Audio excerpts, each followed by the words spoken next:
Today, I'm absolutely delighted to welcome Loren Shuster, Chief People Officer at the Lego Group, to the Digital HR Leaders podcast. Loren, welcome to the show. In the majority of Chief People Officers that join me on the podcast tend to have had a kind of career journey through HR. But I know your journey's been different, and you'd spent most of your career, I think, in marketing prior to taking over as Chief People Officer at the Lego Group.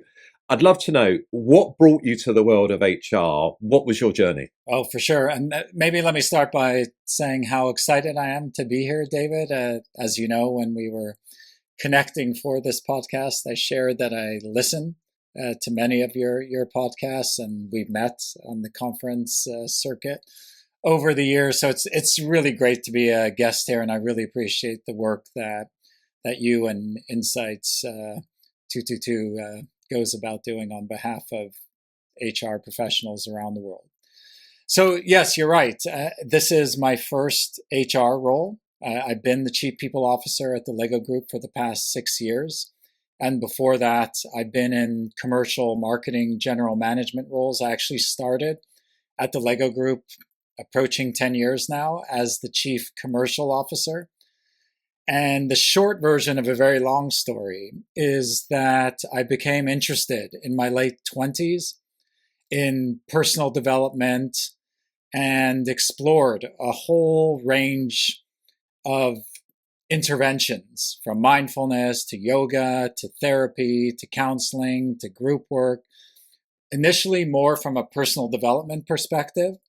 And then that led me to bringing some of those insights and perspectives into organizations.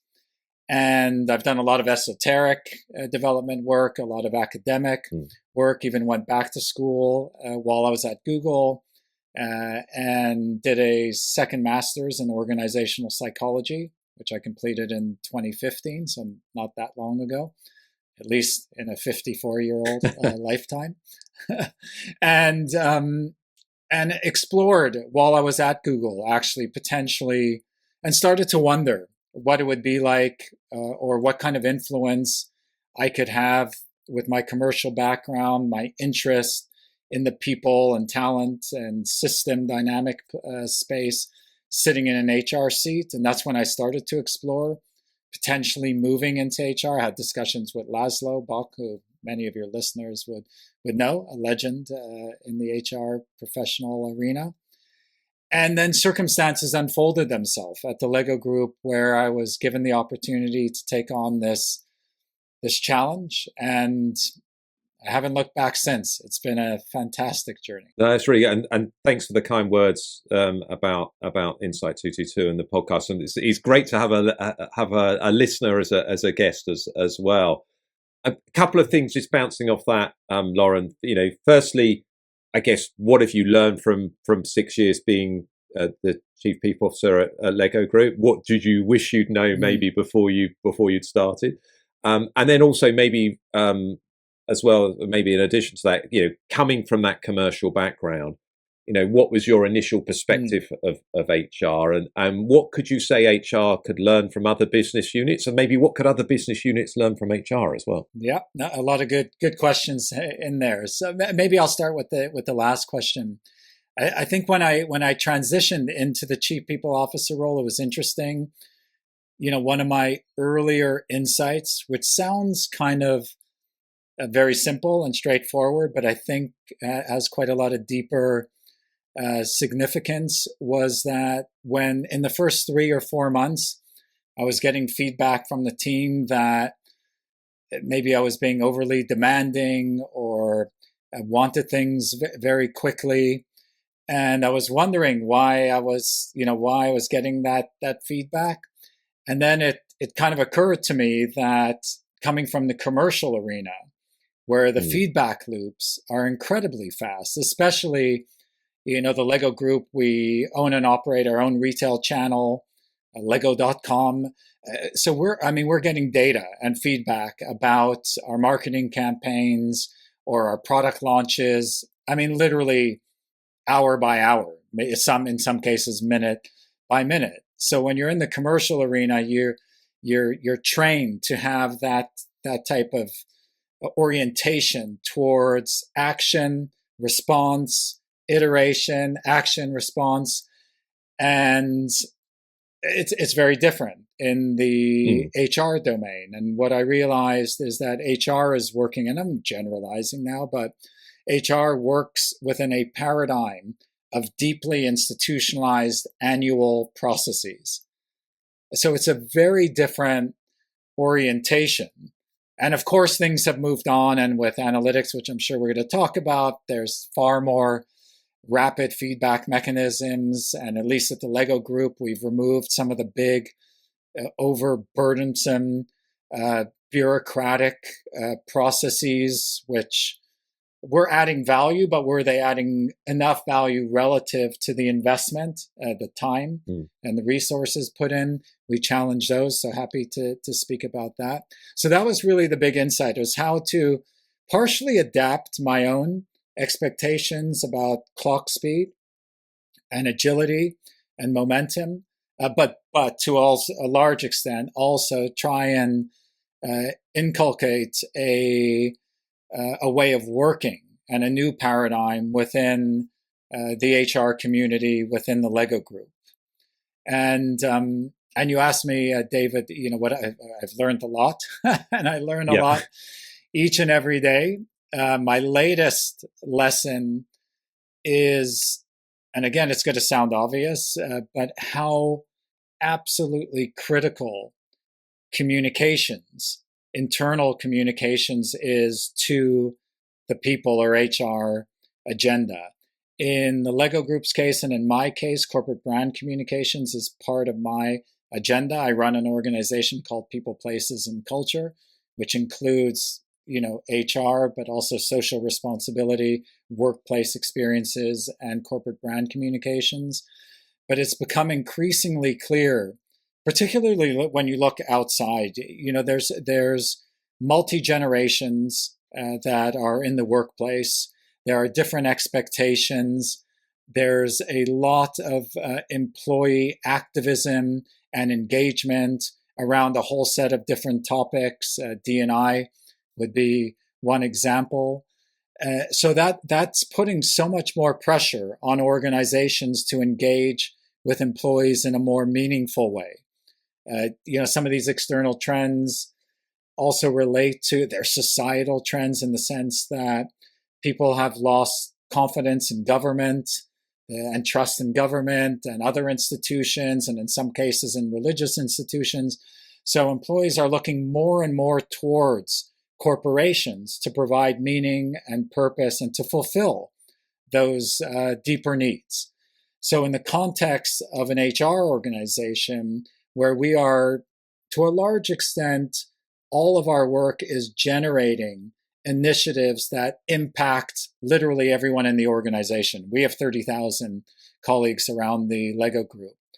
So it becomes increasingly important to figure out what's the best way to engage, to communicate, and to get the organization on board with the decisions that we're taking.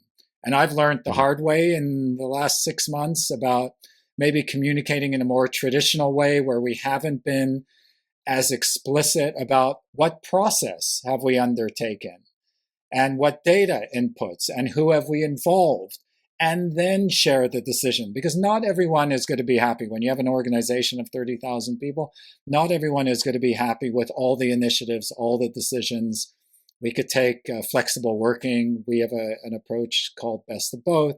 It's a rule of thumb of 3 days in the office, 2 days flex. Of course, there's people that want more flexibility that we're not prepared to offer. Happy to talk about that as well. But the point is, it's one thing to agree or not agree with the final decision, but it's so important that all employees get a sense that a fair and thorough and thoughtful process was taken, and that can be addressed with I think a different and new and more modern, more relevant way of communicating. So that would be one example, but I learn a lot every day. No. It's a really good example, and we'll dig into the hybrid piece. But firstly, you mentioned that HR at the Lego Group is called People, Places, and Culture. It's interesting that you've brought those three things together, and then actually we are seeing that in other organisations as well. But maybe for listeners that don't have those three things together, why people, places, and culture? Why bring them together? Yeah, no, and thanks for the question. And it's a relatively new construct. It's established since January 1st. And I think what I was pointing out before, what's maybe unique about it relative to a traditional HR culture is that social responsibility, corporate brand communications, and workplace experience are all embedded in that. And we saw an opportunity to capitalize on the overlap. I mean, these functions, whether it's corporate brand communications or workplace experience or social responsibility, there's part of those functions that do things that are distinct and discrete from, let's say, the people agenda. Particularly, corporate brand communications gets involved in engaging directly with our end consumers and our shoppers, and that's more a set of activities that's aligned with our product and marketing organization, with our commercial organization. So there's clearly discrete activities, but there's significant overlap or convergence of key themes that are really important to us. So if I take the social responsibility agenda as an example, at the Lego Group, that includes some things that are common across that agenda in other organizations, like volunteering. So volunteering and engaging your employees to volunteer, to engage in the communities that they operate in, is clearly about mobilizing people, mobilizing employees. HR knows how to do that. Volunteering also says something about your culture, who you are as an organization, and it's a manifestation of living your purpose. It's also a domain of, let's say, the HR or the people and culture agenda. Then if I take workplace experiences, I mean, this I don't think is too difficult for anyone to get their head around, especially in the world post-COVID of flexible working, which is not only about, what is the organization's belief around how many days in or how much flexibility, but even more importantly, how does work have to change? And the design of work and the design of offices. And I think all organizations, no one has solved this. We're all on a journey, but we are clearly experimenting with different types of workplace experiences, building more flexibility into the design of offices to accommodate for different types of work and work settings. So we saw that as another opportunity. And maybe the last one I'll bring up in the context of, since I know you're very focused on analytics and insights, we see a huge opportunity, certainly within the Lego Group. And I know strategic workforce planning means different things in different organizations. It could be super, super complex, could be more simple. But within the Lego Group, we have a challenge. I think it's very difficult to predict exactly what capabilities you're going to need and in what time frame. But we also had the additional challenge of where we want to place those capabilities. And we have a big headquarters in Billund in Denmark, which is where the Lego Group was founded 92 years ago. And then we have hubs. We have a hub in London. We're building a hub in Copenhagen. We're building a new Americas and global hub in Boston.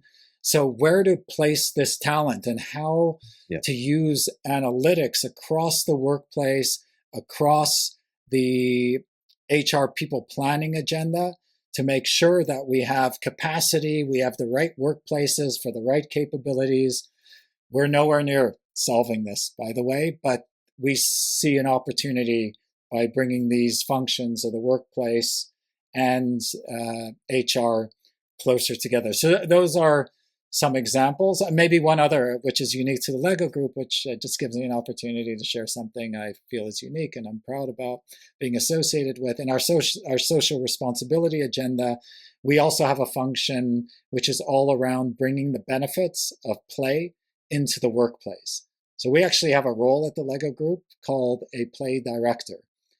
And we train thousands of employees in terms of the benefits of learning through play, which are the qualities that we bring to children, and that's around our mission of inspiring and developing the builders of tomorrow, but how to infuse play in our day-to-day workplace.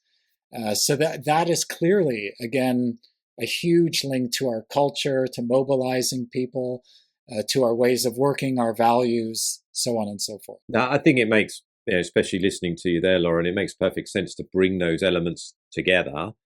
Particularly the workplace, the places element, because particularly as you said, if we're looking at flexible work, we do need to relook at how we set up our workplaces, so we can, if you're looking to drive things like collaboration, innovation, etc. Maybe the workplaces of the past weren't necessarily designed for that. People, everyone, we talk a lot about intentionality when people come into the place of work. You don't want to be doing 6 hours of Teams calls or Zooms calls, when you're in work. So it's a bit more intentionality, and then obviously setting the workplace up to do that. And as you said, underplaying that with data. So whatever, how many days companies decide that they want people in the office, we need to monitor that, and we need to see what the impact that it has on things like engagement, on retention of key skills, exactly, on be able to attract the right talent into the organization. And that's data that does that. But also you I presume you're also asking people around, getting reactions around workplaces, maybe looking at sentiment and everything else, just like you would do for customers. And again, that's why it makes sense to bring the communications element into this, because it's so important, isn't it? Exactly. And I'm super excited, as you could probably tell, about the communications piece, because I think it's something, it's a big unlock opportunity, because of course we need to understand the different generations and the different needs of different employee groups within the organization. We have 3 big subgroups, because we have hourly production colleagues, well over about 15,000. We have Lego branded store associates. Then we have more, conventional salaried or knowledge type workers. And then you have subgroups within that, also bringing the D&I lens to it. So we need to understand these different groups and how to avoid kind of the mass generic communication, so that people can get a deeper appreciation for why we're making the choices that we're making, and ideally bring them along and let them feel that ideally a part of the journey. You brought people, places, and culture together, and you've talked in detail about that. How much of this has had an impact on your new HR model? So I've taken this from an interview done, but I'm going to read it as well, because I think it's really good. It's a 3-pronged framework. It encompasses product management, I guess bringing in some of your expertise from the commercial side there, communities of excellence, and flexible business partnering. Love to learn a little bit more about that, and how that fits in with the people, places, and culture element as well. Yeah, for sure. So let me start with communities of excellence. So this is really an evolution of the centers of excellence, and I think every HR organization has some form of COEs, and I still think it's a super relevant anchor in an HR organization. Where we've evolved it, and I'll paint it a little bit black and white, it's of course more nuanced, is that, traditionally COEs, whether it's in the rewards and benefits space or the talent or the learning and development, initially or historically, and again, a bit black and white, these functions have designed policies, initiatives, programs, strategies on behalf of the whole organization, and kind of in the background, and one day kind of launch it to the org, and then are faced with all kinds of learnings and considerations. And of course, it's far more nuanced than that.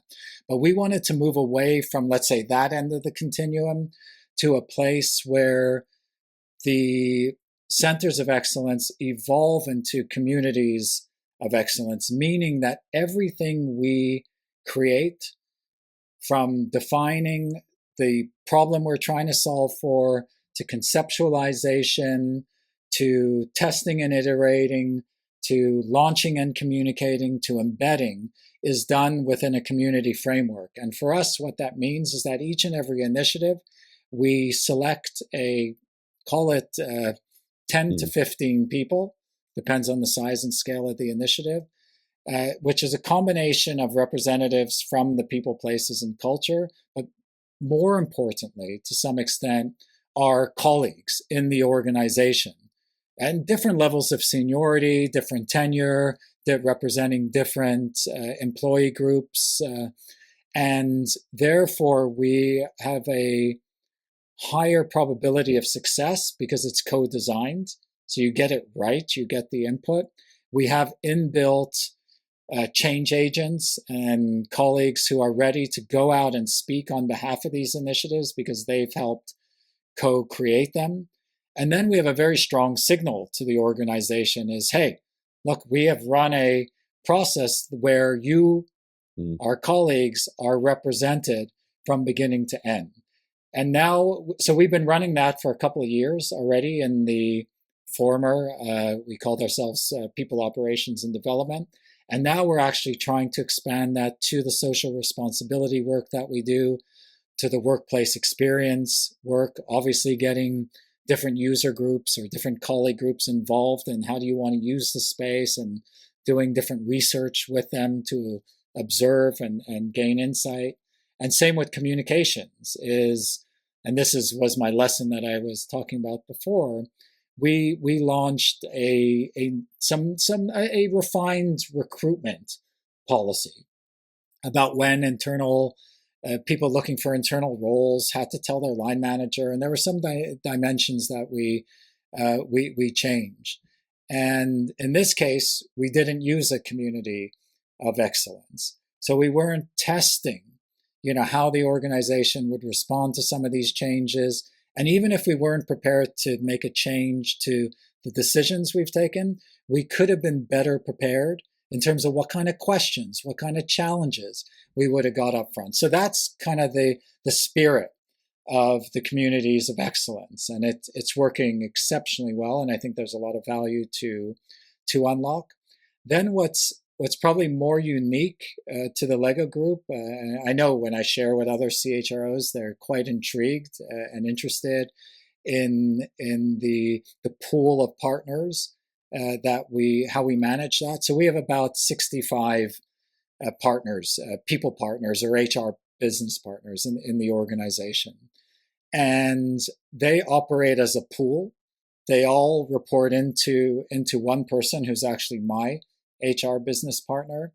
And then we have a small team centrally called the Global People Partner Project Team, which helps to mobilize these individuals. So most of them or virtually all of them are anchored to a particular functional area within the Lego Group. We're organized functionally rather than by business group because we're a single brand, single portfolio company. And the intent is that, of course, a HR business partner's workflow changes depending on what's going on. And of course, the organization has different priorities. So what we wanted to be able to do is to mobilize internal resources to the most important projects and initiatives when they arise, which tend to be big organization changes or benchmarking exercises or process remapping or productivity exercises. So now what we do is we work off an assumption that we could free up, call it 25% of each HR business partner's time. And we get the list of all the priorities within the Lego Group from the different functional areas. We decide which are the most important of those priorities, sequence them, what kind of resourcing we need.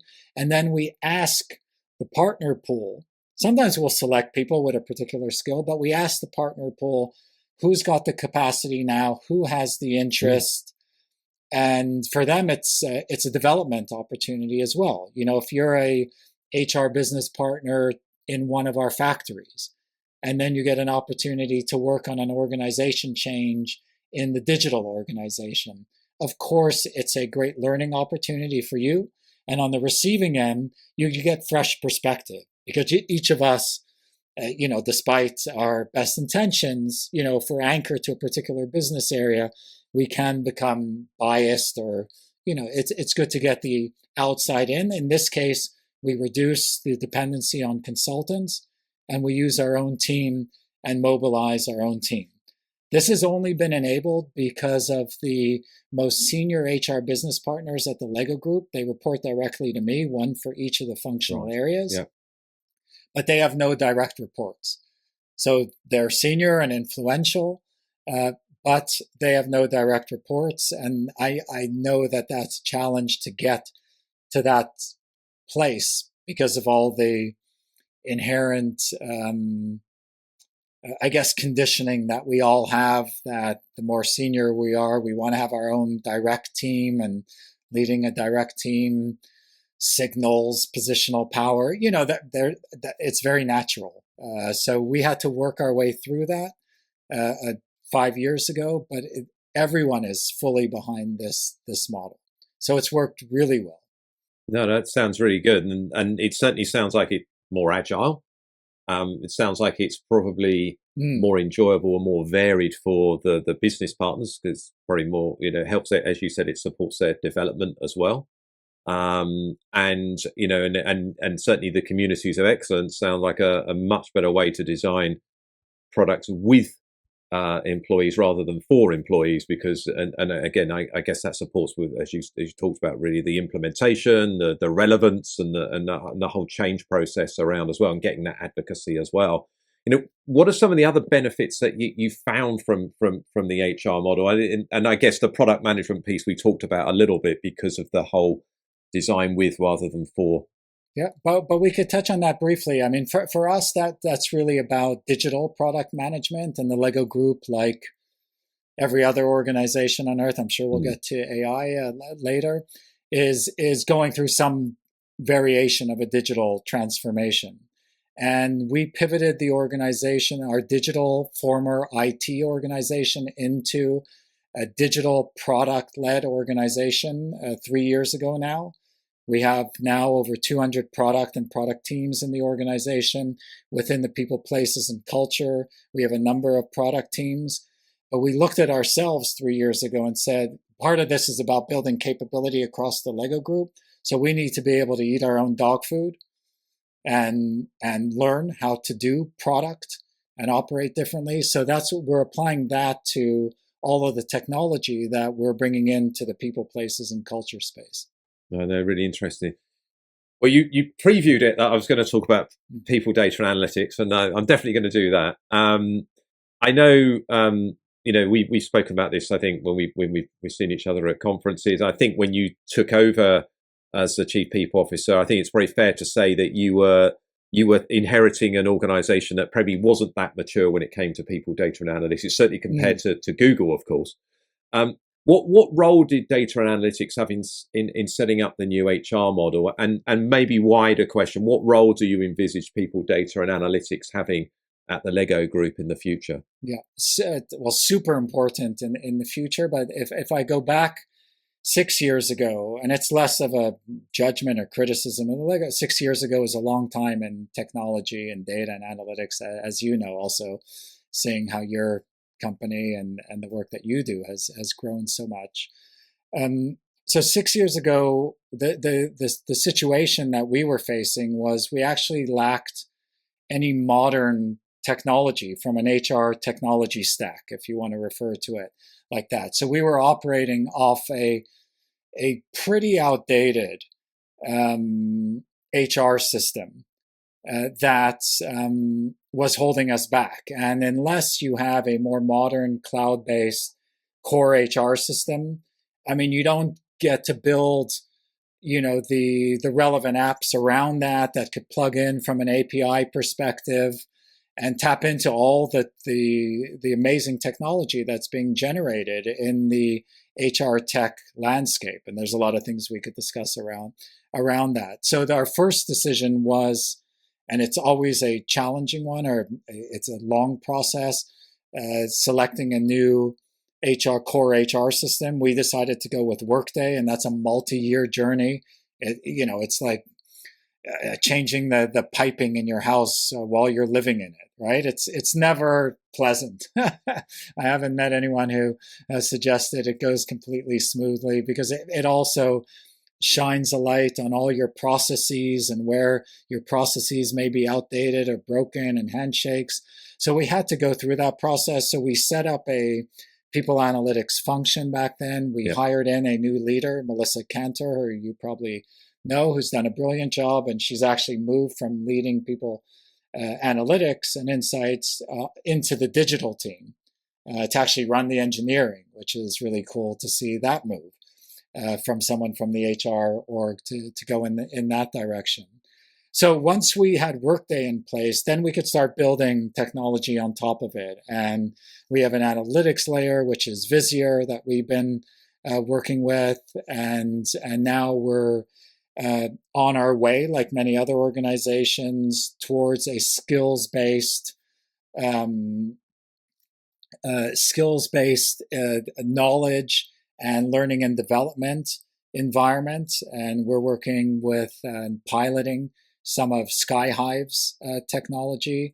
It's early days there that we're learning. So we're looking at new engagement analytics and listening tools. So all that is enabled by having the right core HR system and the core capabilities from a product management perspective. So it's taken us a couple of years to get that foundation in place. Now with that foundation in place, we already offer, I think, a relatively rich set of tools directly to HR business partners and to leaders, primarily through Visier, where there's pre-established dashboards, and it's pretty easy for leaders to go in and get a sense of some of the, call it the top 10 people metrics, gender balance, attrition, promotion rates, all that is readily accessible, and it wasn't a couple of years ago. And now we will be moving to, how do we take this now to the next level? So it's going to be super, super important. It's the foundation, really, I think, of all of our core HR initiatives and functions within HR moving forward. But you need the core foundation, and then you start building the kind of the capabilities piece by piece. Yeah, you kind of need that core foundation if you want to scale it, and then it's exactly. about directing it on the right work, the right business challenges as such, and then Precisely. You've talked about some of those as well, and how you've kind of designed the HR model around that. Again, really interesting, and then these, so certainly from the outside looking in, I think it's very impressive that what you've built over the last few years there, and as I said, I think you've got a great foundation on which to build upon there. In terms of the new HR model, how has that changed the way you approach maybe some of your HR initiatives? You talked about how you'd maybe, I always use the word radically a little bit carefully, but how you've taken some of the traditional HR processes that maybe that we've been using for years. How's that HR model really impact on your approach to some of those initiatives, and maybe particularly as it relates to workplace culture and leadership, and if you could share any examples, that'd be fantastic. Yeah, well, I think, and it's often not spoken about when you talk about different transformations or changes made in an organization, about what you strip out. And I think that was maybe to also bridge it with an earlier question, David, around learnings. To me, some of the most powerful decisions that we've taken has been to strip stuff out of the organization that feels so important to people, like the 3x3 matrix, and the calibration.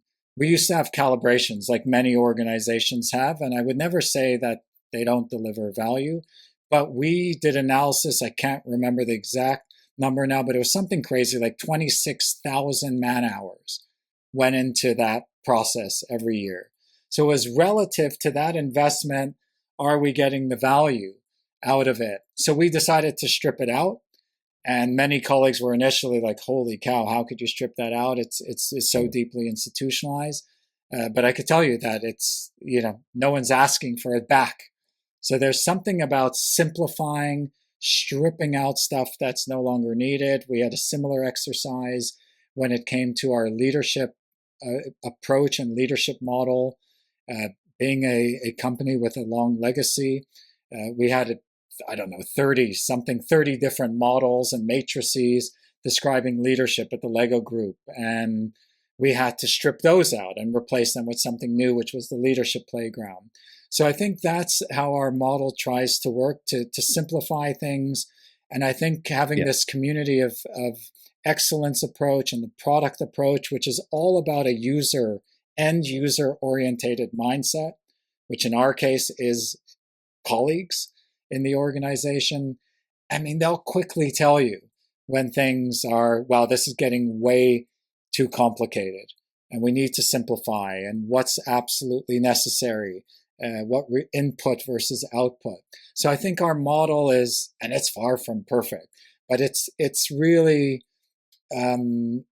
challenges the former methodologies we had, which would have a tendency to bring more bigger initiatives, which would occupy a lot of resources into the organization without the flexibility and agility that we were talking about before. Yeah, I think it's indicative, isn't it? Business is changing. The climate now is very different from what it was 10 years ago. Things do seem to be moving faster. Transformations seem to be continuous rather than episodic or one time. And we as an HR function, we need to move faster as well. We need to be more agile. We need to not impose these processes which actually suck up a lot of time and energy.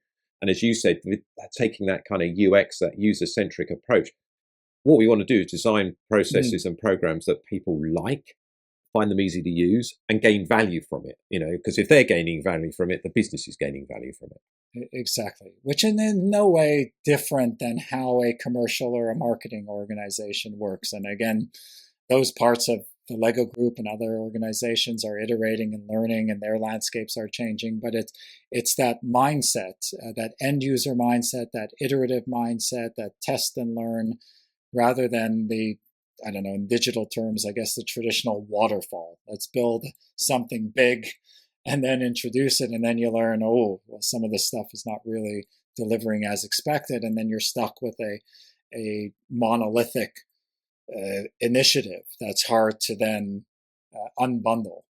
No, very good. Well, you've kind of previewed it. We're going to talk about two things that we're hearing a lot about at the moment: skills and AI. So I'm fortunate I get to go to quite a lot of HR and people analytics conference, and we run a lot of events at Insight 222 as well. And particularly people analytics leaders are getting a lot of questions around these two topics at the moment. And I'd love to hear your perspective as a chief people officer around some of the work that you're doing or thinking of doing using skills and AI. And you mentioned earlier that you're in the early days of a skills-based approach to talent management at the Lego Group. I'd love to know, why have you embarked on the skills journey? How's it going so far? You said it's quite early days, and what's the destination that you're trying to get to? Great. No, it's a fantastic question. I have a lot of discussions with colleagues and peers in other organizations around this. So I think maybe a good place to start at the Lego Group. Our starting point, not that long ago, call it 12 months ago, was that we had different learning academies pretty much in each function in the organization. And they were all doing great work in their respective area, but very different approaches to skill development, to pedagogy, to evaluation, to assessment, to ROI, not to mention the productivity part of it, using many different vendors versus consolidating vendors, using different technology. So it was a fragmented approach. So part of our skills journey is coming up with a common taxonomy and a common approach to skill development or capability development. So it was our answer to addressing some of that fragmentation. So what we've decided to do organizationally, we've created an integrated learning function. We call it Lego U. And we've integrated all of the academies. So that was the first step, to get the organization integrated. And now we're developing what we call one Lego learning plan. And to no surprise, what we found is there's some inefficiency, of course, especially on the more general skills around leadership, negotiation, feedback, which applies across whatever function you're in. We saw a lot of duplication, so we were able to streamline some of that work. So that was the first step. Then the second step, which is somewhat happening in parallel, was to think about what are we really trying to achieve here. And it's hard to get through all the complexity of everything that's being talked about and written about skills. So for us, very simplistically, our goal is to ensure that our organization and our colleagues know their skills and we know them. So simply knowing what skills we have today, then being able to grow their skills in whatever direction they want. So if a colleague wants to move from sales to marketing, to know what type of skills they need to cultivate to be seriously considered for a role in marketing. Maybe search engine marketing would be, a skill they would need to develop. So that the second piece is about being able to grow those skills. And then the third is the real unlock, which I think is a common interest to employees and the organization as a whole, which is to develop careers in a dynamic manner, hopefully increase the amount of internal fill rate that we could have. So that's and in simplistic terms, what we're trying to achieve. Then behind that is the technology. And there we're in the early phases. We're just piloting. We ran an RFP. We decided to start this initiative with Skyhive. There's a lot of interesting players out there. And so we're testing. By the end of this first half, we'll test with 1,000 colleagues. And it's illuminating all kinds of things that we need to improve in terms of our job profiling and our job catalog. And I could go on and on. There's a lot of technicalities, which is helping to bring more consistency. So basically, the whole backbone of the organization needs to be, to some extent, kind of redesigned in a manner that is then scalable moving forward. And then the vision ultimately would then be to move to a much more dynamic talent marketplace where the right skills you're using AI to identify the right person with the right skills for the right task at the right point in time in the right location. That's ultimately where we hope to get to. I don't think all of this will be governed by some machine because, of course, it could give clues as to who might be suitable for a particular task or role. But then there's always human beings behind everything we do who may have personal preferences, constraints, mobility, or whatever else it may be. But I'm quite excited about where it's going, but I also am trying to keep myself and the rest of the organization grounded because there's a lot of hype around it. And we need to prove that this technology can work and actually make things more effective than they are today. And the Lego Group's reasonably effective. I mean, we have low attrition rate. We have a decent internal fill rate above 41%. So there's plenty of signals to suggest we're doing well. So this, with all the investment, we need to prove that we could actually do much better. Do better, yeah. We got such a strong brand, the Lego Group. It's probably one of the most recognized brands in the world, helps. Isn't it? It's interesting because I think what I'm hearing there is, and I'm hearing from some of your peers in organizations who are at varying sort of stages in the journey around this, you cannot underestimate the level of work and change that's involved in moving more to a skills-based approach. I think that's number one. And as I think the second point I took from what you said there is technology can help enable this, but it doesn't replace the human element. That's very much an augmentation piece.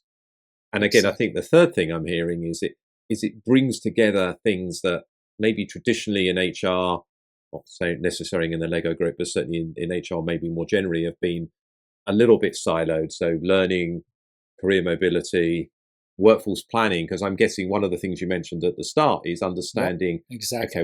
okay, this is helping you understand the workforce that you've got a little bit better in terms of the skills and whether you're actually where you are today versus what you need. But I guess what this also potentially helps you to do as an organization is understand, okay, well, this is where we want to be in 3 years' time. This is where we think the skills that we'll need to have to do that. It helps you understand the gap a little bit there as well. So this is something that's potentially good for employees and good for the organization. No, exactly. And I'm glad you picked up on which is a great pickup on the change management and the cultural dimension of it, because I'll just give you a few examples of things that the technology doesn't solve for. I mean, you need to decide a principle as to whether the employee grades their skills or someone else does it for them. No machine is going to tell you that precisely what skill level Loren Shuster has in negotiating on a scale from 1 to 5. So that's an important cultural signal as well. Is it top down, or is there some level of agency for individuals to score themselves and then somehow have to validate it? Another one is, we were just discussing this the other day, is that, and then there's the whole transparency, with data privacy that I think we all need to relate to, and some employees are more sensitive than others around. But then how do you deal with the phenomenon around, okay, now I have my skills and the system's telling me that I need to learn search engine marketing to move from an account manager role to a marketing manager role. I've done my course with Google or wherever else. I got a certification. Now I expect to get that role. Or I'm required a certain level to be a director versus a senior manager. Okay, now I think I've got it. Why aren't I getting promoted, or shouldn't I get promoted automatically? No system, technology is going to solve for the cultural and human dimensions that we still are going to have to relate to and deal with. But it could inform, could create more common language, could create a fairer process, and could signal to where pockets of capabilities exist that then will have to be explored, obviously, by human beings. Yeah, and I think that leads quite nicely to our next topic around AI and generative AI. It was interesting actually. I attended the Wharton People Analytics conference recently, and I noticed that some of the talk around AI, and particularly generative AI, is a little bit more balanced than maybe it was 12 months ago, when obviously everyone was still in the chat GPT induced hype around hype, really. What are your views on AI as a chief people officer of an enterprise organization such as the Lego Group? And how do you balance reality with expectation? Yeah, no, it's a great question, and of course I'm following it like any other chief people officer, probably like any other human being who is fortunate enough to live in a world surrounded by the most modern technology. I mean, there's no doubt this is one of the most significant technological developments of our lifetime. I mean, there's no doubt. But I think I learned this somewhat transitioning from Google to the Lego Group, where I came in and didn't do this well, so it's a good learning. 10 years ago, obviously, and before Google, I was at Nokia, so I was embedded in the technology industry for many years, and then came into the Lego Group, and you need to adopt everything, and we need to move faster, and it simply wasn't true. I mean, every context needs to be understood to then determine what technology is most effective, what threats exist, what opportunities exist.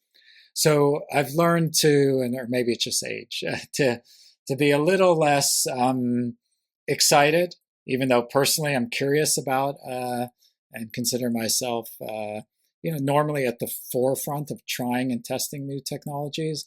But I think there's something to this insider expression that, big technology introductions like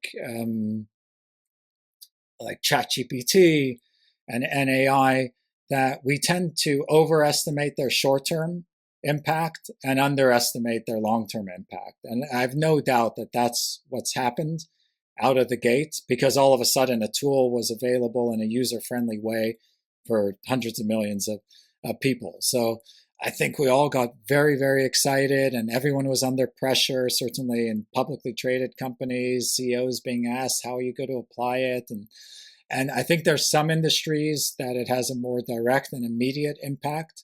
And there's others, like a manufacturer, the Lego Group, we create, physical play experiences that, it's not going to undermine our business or change the competitive landscape in the short term. So we have time to be grounded, to test and learn, and to develop our understanding over time. So I think it's important to first do an analysis on where do your industry sit. Is it a threat, or is it more an enabler? Is it a productivity tool? And how important it then is in your overall strategic agenda. But there's no doubt, I mean, we already are testing different things within the Lego Group. We have chatbots that we're working in our consumer services. There's no doubt that you could see how AI can help colleagues just find the relevant information about policies or anything that the HR organization is producing, and how do you send the right information at the right time. So there's a lot of opportunity, but I think we have some time to make the right choices in a more thoughtful way. At least that's how we're approaching it. But the example we discussed before, we're applying it to skills. So the Skyhive and some of the other players in that space use big AI models to, they take in literally billions of data points from different sources and apply that to different job profiles in the organization, and are able to distill in a pretty I think, does it get 100% of the way? No. But does it get 60, 70%? Is it going to get smarter? Yes. So my advice is to understand how much of a threat or opportunity it is in the short term, then to identify areas where to test and learn. And as individuals, I always recommend is just play around with the stuff. Force yourself to experiment on your own, because just as human beings living on Earth in 2024, I mean, this is going to impact us more and more with each year that passes, but probably a bit slower than the hype. Yeah, I think you're right, and it's interesting actually. There clearly are certain organisations, mainly in the technology space, where maybe they're more able to implement some of these things a little bit quicker, maybe because they've got that expertise sitting within the organisation itself.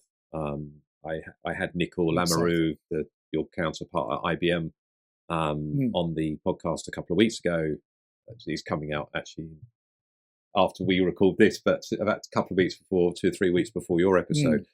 And obviously, IBM's been at the forefront of this from in applying it within HR. What it also makes me think, Loren, is really, obviously, as a chief people officer, sometimes you have to kind of get beneath the hype and think about what's relevant for your own organisation as well. And I wonder what guidance you would maybe offer other chief people officers, not just around AI, but maybe aspiring chief people officers as well. What are some of the things that you would offer from your experience of doing this role for 6 years now, for anyone that kind of wants to step into this role maybe in the coming years? Yeah, no, it's a great question to reflect on, and links a little bit to what you asked me at the beginning, which I didn't actually get to everything you opened up with. But the chief people officer can be an incredibly influential role. It is an influential, but it can be, and it is increasingly an incredibly influential role for the right individual who is able to form deep and meaningful relationship, particularly with the CEO, but not only, of course, but with the executive leadership team. Because so much of what the chief people officer is accountable for is dependent on alignment with the CEO and the executive leadership team, because what ultimately I think all chief people officers should be focused on is how do you create the right context for people in the organization to thrive so that they could deliver the best results for the company. And that's a super high level of abstraction, but I find it's super interesting to spend, a significant amount of my time thinking about the at the system level. How do you drive systemic change in an organization of tens of thousands of people spread across the globe? The complexity is enormous. I find it super, super interesting. But again, if you could form those relationships, then I think it can be hugely, hugely influential. Then, of course, there's skills that anyone would bring to the role that are relevant. I bring my background in the commercial space. I think the extent to which any aspiring chief people officer can spend time working outside of HR is hugely beneficial, because by definition, even this whole debate about having a seat at the table, by definition, even if you have a seat at the table, you're learning academically versus being embedded in a particular function or business unit in the organization where you're living and breathing a different part of the business. So if those opportunities are available, I would highly recommend. Of course, I'm biased from my own experience. And then maybe the last thing to say is never forget, with all the technology, and I have to remind myself of this, and all the systemic thinking, I mean, we're talking about human beings in the end. And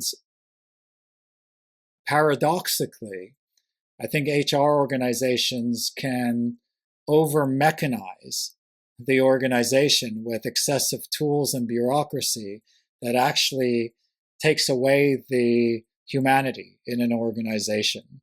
So I would just say keep an eye and a focus on the fact that we're dealing with each and every human being is so complex.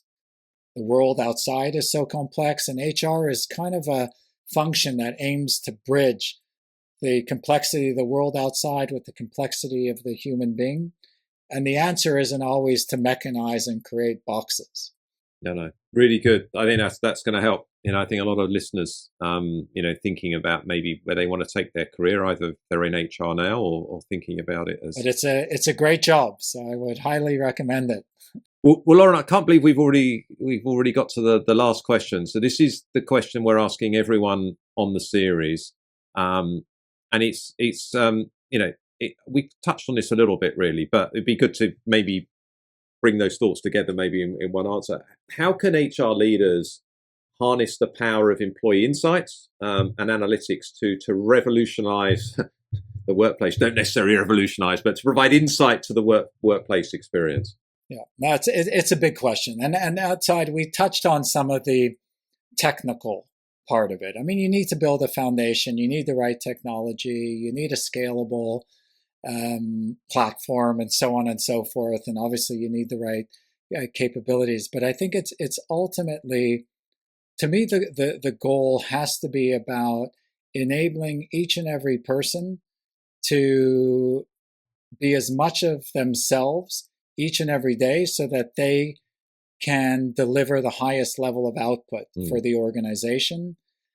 And that's easy to say on an individual basis, but then you have the complexity of, okay, but that complex individual human being is interacting with another complex human being in a pair, in a triad, in an intact team, in an informal team. And that's where analytics and insights has to play a role, because the complexity is exponential. And the analytics and insight can provide pointers and insights as to how to unlock that potential that I'm talking about, so people can show up and do their best work as the constellations become more and more complex. As we know, they're going to continue with agile teams and intact informal teams. I mean, that's project teams. I mean, all of that is only growing. So to me, that's the essence of what's on offer with building a strong analytics capability in the organization. Well, Loren, I can't believe we got to the end, as I said, of the conversation. Before we go, could you let listeners know how they could potentially get into contact with you? I think you do a little bit of stuff on LinkedIn, and maybe follow the work that you're doing at the Lego Group as well. Yeah, for sure. Well, obviously we publish a lot on lego.com, and anyone interested, we're hiring and we continue to grow. So anyone interested can follow any of the jobs we have available. And then there's a lot published about the work we do, our culture, and our different artifacts that shape our culture. Then I'm relatively active on LinkedIn. So LinkedIn is definitely the best place to get in touch. And feel free to reach out, any curious questions about the Lego Group, looking to share from your own organization. We engage with a lot of people. We're happy to share. We like to learn and be inspired, but LinkedIn would be the best spot. Perfect. Well, Loren, thank you so much for sharing your time, your expertise, and the fantastic work that you and the team are doing at the Lego Group with listeners of the podcast. Thank you very much. I've really enjoyed the conversation. Thanks to you, David. Great work you do. In this series, we will be speaking to a range of senior leaders who are pushing a data-driven and digital HR agenda. Make sure that you subscribe via your podcast app of choice, and also via our YouTube channel for free and regular interviews with the digital HR leaders of the future.